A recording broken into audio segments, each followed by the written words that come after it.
Hi, my name is Rick. I'm the layman apologist. I appreciate you stopping by to check the video out.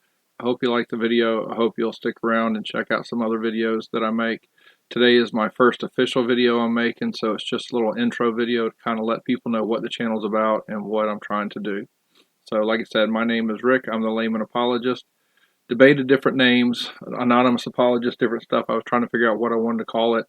I didn't want to take anything away from God. I want the whole channel and the whole emphasis to be on God and evidence about God and Jesus, so that people can understand that their faith is rational, their faith is real, and the atheists that mock us and make fun of us and to belittle us, that it's unnecessary. The main purpose for this channel is to encourage believers.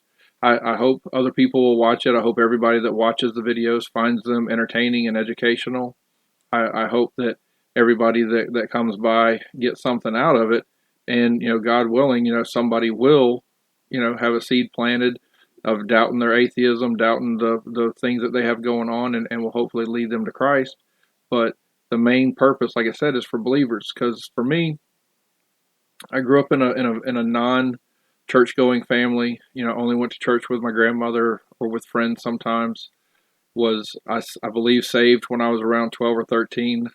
Had some missionaries from a local church come by and did the sinner's prayer, and I've always had a sense of God and a sense of Jesus, and haven't had the relationship and the walk with Jesus like I should have, but I feel like he's always had his hand on my life and protected me from myself. I could have done so much worse and been in such a much worse situation and gotten so much further away from him. But for me, I had kind of a crisis of faith that really, really impacted me when I was in college. I had a teacher, one of the professors was a former nun. She taught some literature and some humanities classes at the college. And she was very much an atheist. She said that, the Bible's good literature, but it's definitely not from God. It's not a holy book. It's nothing to base your life on, or nothing that's anything important. So had that, and had other people, would ask questions and challenge my faith and challenge my beliefs. And I hadn't taken the time and energy to investigate what I believed and why, and what evidence there was to back it up to see if it was justified or not. I was a Christian, I guess almost in name only. I wasn't a practicing Christian. I wasn't in church like I should be most of my life. And thanks to God, we found a great church probably about 7, 8 years ago. My daughter took us there, and it's a wonderful church. The pastor is awesome, Pastor Fred. He's amazing, and had a great service today. He's awesome. God is at our church. He is blessing that church. He is blessing the people there. He has blessed Pastor Fred to be an awesome preacher and teacher, and it's an awesome place to be. I wish everybody could find a home church like that. But for me, getting back into a church, getting that relationship with believers, getting more in the Word was very beneficial. And so for me, the biggest thing was learning about why we believe what we believe. I had a salvation experience, I guess the best way to put it. I did an altar call back in July of 2016, and had the biggest thing for me then was I knew Jesus as Savior, but I didn't know Him as Lord, and that was what broke me after that service that day. And I went down to the altar and was crying, and Pastor Fred's leaning over, talking to me, praying for me, and I just kept saying, I don't know how to make Him Lord of my life. I don't know how, and I still ain't figured everything out. I don't think anybody ever does, but I think something that's important is really spending the time, taking the time, spending time in the Word, and spending time in fellowship, and spending time in prayer, and trying to understand God, and to be with God and experience God, and to be around other believers.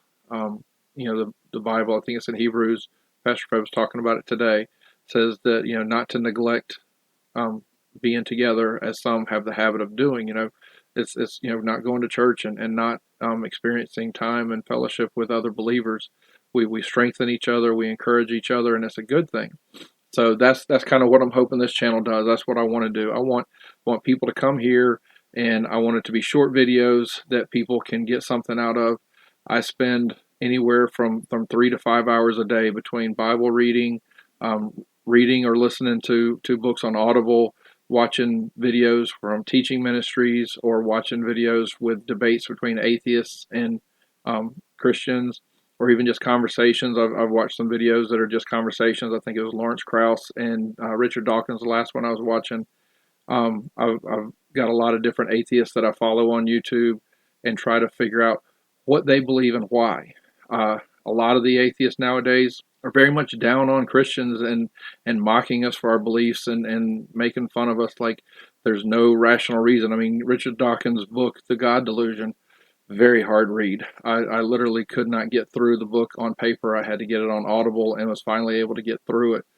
Some of the scathing reviews that he received from other atheists and from other scientists and philosophers does a much better job of describing the book than I could, but it's very difficult to listen to because atheists just have no idea of their own hypocrisy and their double standard that they put forth from comparing their worldview and why it's okay to believe what they believe versus what we believe and why we believe it.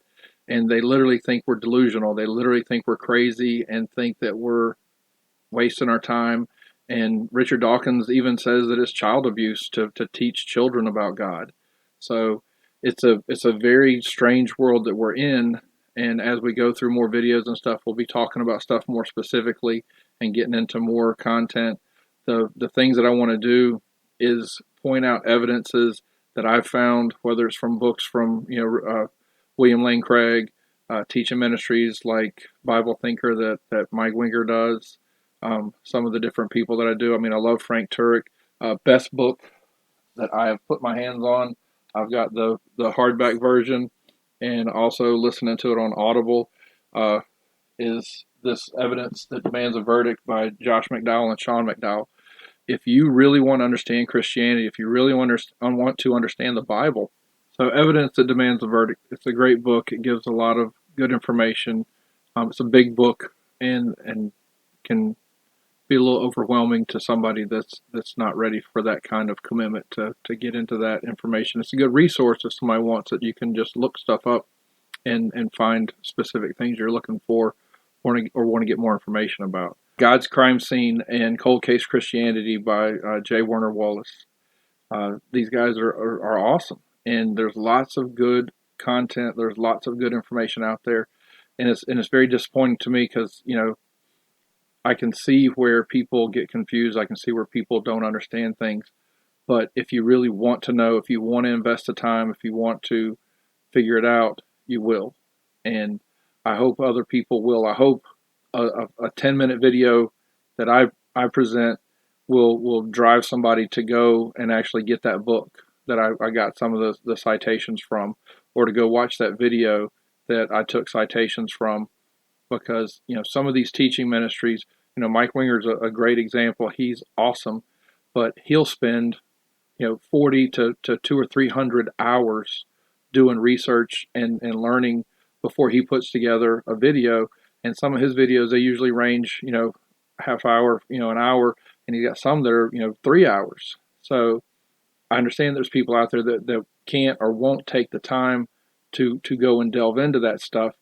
But I'm hoping that I can bring some of that information from those deeper, longer videos and books that people normally wouldn't pick up, but be able to bring them that information so that they can see it, they can digest it, and they can understand it and use it to strengthen their faith and realize that, we are, rational. We are not delusional. We're not crazy.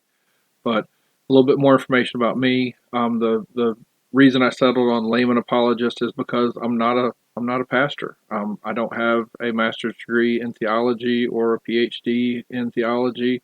I do have a bachelor's degree in business, but my focus is being, I guess, self-taught from the books that I read and listen to, and the different teaching ministries and different atheists and stuff that I listen to help me understand stuff about God and about what we believe. we're very rational. We have reasons to believe what we believe. There's lots of good evidence to support what we're doing and why. One of my favorite verses from the Bible is in Mark, and it's when one of the scribes approached Jesus. And it's kind of funny. One of the first Bibles I bought after I got back into church is an apologetics Bible. I think that's kind of fitting that I've been led to start an apologetics YouTube ministry, so I like that. That's pretty cool. I just thought about that the other day whenever I was starting these videos and stuff to try to put them together. So anyways, the scripture, one of the scribes approached Jesus when he heard them debating and saw that Jesus answered them well. He asked him, "Which command is the most important of all?" "This is the most important," Jesus answered. "Listen, Israel, the Lord our God, the Lord is one. Love the Lord your God with all your heart, with all your soul, with all your mind, and with all your strength. The second is love your neighbor as yourself. There is no command greater than these." I think it's awesome. You know, God commands us to love Him with our mind. You know, Christianity is not a religion or a way of life that is dependent on fooling people and tricking people and going after naive, gullible people. Christianity is best exemplified when people delve into it and get into it with their whole self, their mind, their soul, everything, because Christianity isn't hinging on hiding information from people. It's not hinging on trying to deceive people. Jesus said He is the way, the truth, and the life. No one comes to the Father except through Him. The mind is so important in our relationship with God and in exploring the evidence and understanding what we believe and why, and passing that information to others and trying to help people see that as well. That's the whole thing with evangelism, and I hope that's what this apologetics YouTube channel will ultimately be. It'll be an encouragement, and it'll be an evangelistic tool to help point people to Jesus. I totally believe in the Trinity. Can't explain it as good as James White or Jeff Durbin, but I believe in the Trinity. Jesus is God from all eternity. He's God the Son, and He gave up His throne. He gave up the glory and the majesty that He had in heaven. And He came down here and lived with us, among us, and lived a perfect, sinless life. And then He went to the cross, willingly laid down His life to pay the penalty that we deserve. I like a lot of these different ministries that I listen to, and they talk about how if, Ray Comfort talks about it. If somebody pays your fine, you got all these speeding tickets, but somebody comes in and pays the fine, the judge can let you go.